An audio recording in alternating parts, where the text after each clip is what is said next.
This is where there's a tension between how we pursue the same goals. Like as we've just established, we have many of the same goals. But insofar as you make religion look palatable, insofar as you suggest to your audience that they can have their religious cake and eat it too. They can have their reason, they can have their respect for science, they can have a 21st century worldview, but they can also hold on to everything they love in Christianity or fear to lose.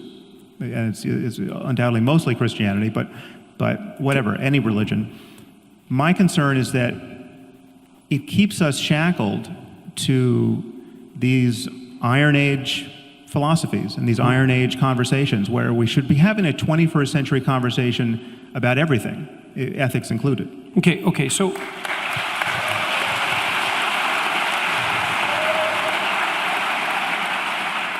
Okay,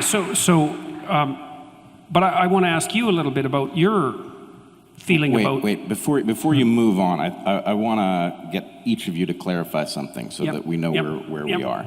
So Sam, you said the problem here is that the dogma can't be updated, right? That slavery is with us permanently because it's written into the dogma. But clearly, most of the traditions in which it's written into the Holy Book don't practice slavery, and the people who adhere to these belief systems wouldn't defend slavery. So clearly there is the capacity for an update mechanism. Well, no, but not really. I mean, they've been forced, they've had it beaten out of them, right? I mean, we fought a civil war in the U.S.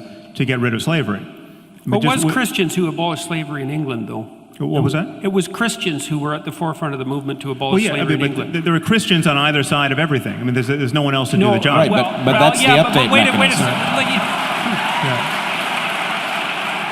But it was specifically Christians who were using their Christian belief as a justification for eradicating slavery. The problem was they were actually on the losing side of a theological argument. And it would be much better, I think you would agree, if one of the 10 commandments had been, don't keep slaves. I mean, there's certainly one we could swap out for that one. And so that way, it would have been much easier for Christians to have fought against slavery. And it's much harder for Muslims, frankly, to fight against it now. The problem is that there's a point I made, I think, in my first book, is that the doors leading out of this kind of fundamentalism don't open from the inside.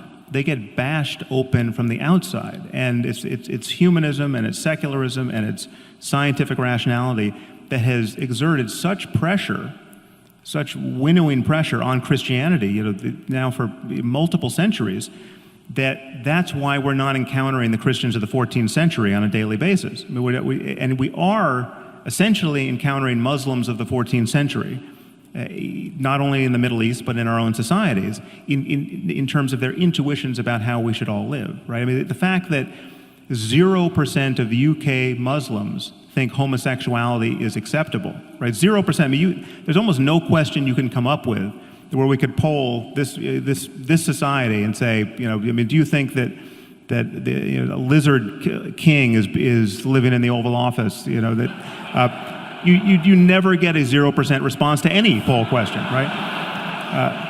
But if you ask Muslims on the streets of London, is homosexuality morally acceptable? Apparently, you can find no one who says it is.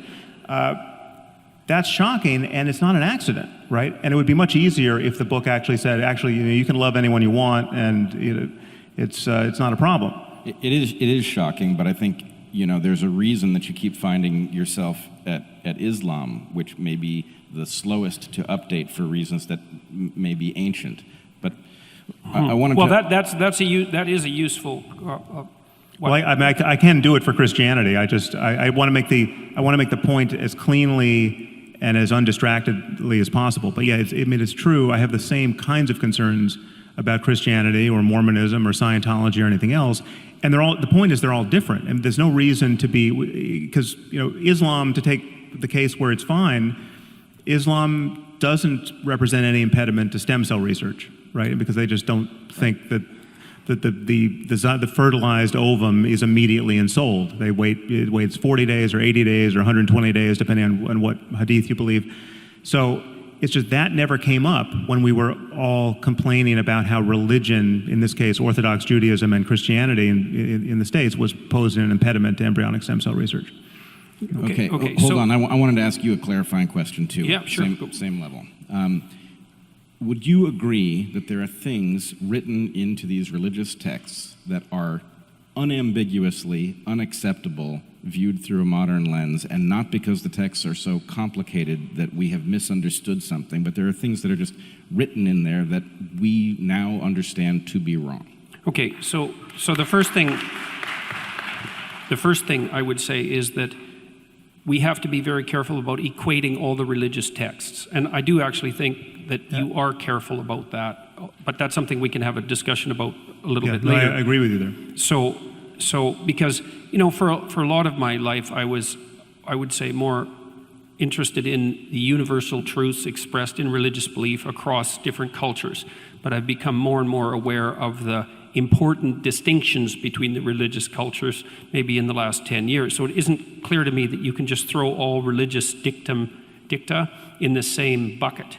And there's complex reasons for that. So, and one question, which you kind of sent at Sam already, is, do you see a hierarchy of unacceptability between different religious doctrines? I mean, and I would say yes. You acted, okay, fine. So, okay, now, but here's an interesting issue. And I think we're starting to zero in on, we've covered what we agree on, a lot of it, but there's another thing. Answer Brett's question, because I think it was a good sorry. one. Sorry, I answered the first half of it, but the second part is, I think that, this is where I'm going to sound like a postmodernist, which I really hate.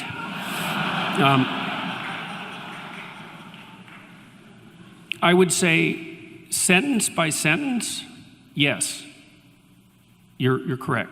Paragraph by paragraph, perhaps. But here's the problem with complicated texts, especially ones that actually constitute narratives. So imagine this. So imagine you're at a movie, and it's a movie with a twist at the end. And so the entire movie is set up to make you think one particular way and to have one set of experiences. But when you put the twist in at the end, it changes the entire structure. And so this is one of the complex problems that actually led to the rise of postmodern interpretations of literature, which is that if you take a complex narrative, there's a very large number of ways of interpreting it, and it isn't self-evident which of those are canonically correct.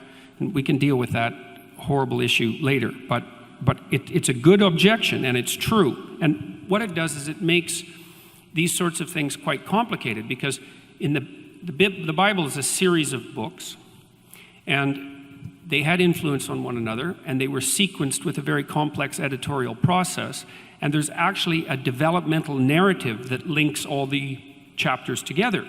And what that means, this is at least, I'm going to speak from the perspective, or in terms of analysis of the Christian Bible, what it means is that you have to read the beginning as if it's also influenced by the end, which is what, by the way, and in case you think that I'm weaseling around here, and I'm not, is that's exactly what you do every time you read any story, any work of fiction.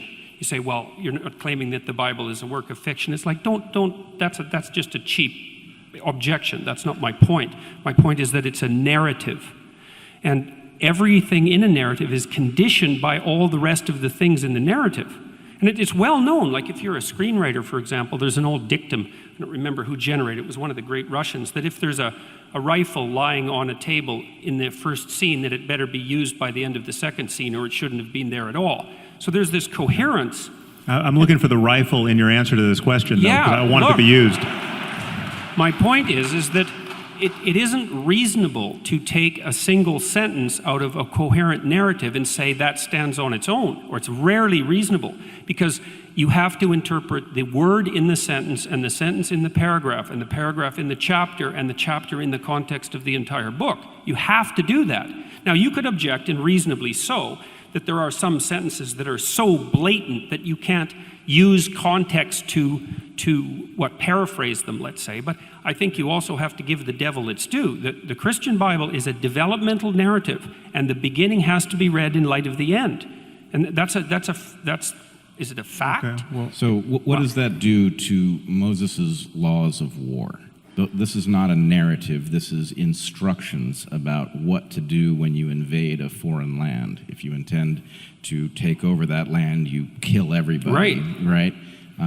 There are other rules in there about killing husbands and taking the wives for Yeah, the yourself. Old Testament's a brutal document. Absolutely brutal. And so my point would be, I don't know that reading that portion in light of the end, even if you call the end the New Testament, I don't know that it changes Moses' laws of war and their acceptability in Well, any modern hypothetically, if you context. take the New Testament seriously, it does, because it's a document that supersedes it. And I think there's actually technical reasons but why it doesn't supersedes supersede it on every point. I mean, this is the problem. Slavery is a very straightforward case because clearly the Bible thumpers of the South who were defending slavery with reference to the text felt they were on firm ground. And I would invite anyone to read what the New Testament and the Old Testament say about slavery to see that they were on fairly firm ground, that the balance of the honest reading was on the side of clearly we can keep slaves, right? Jesus never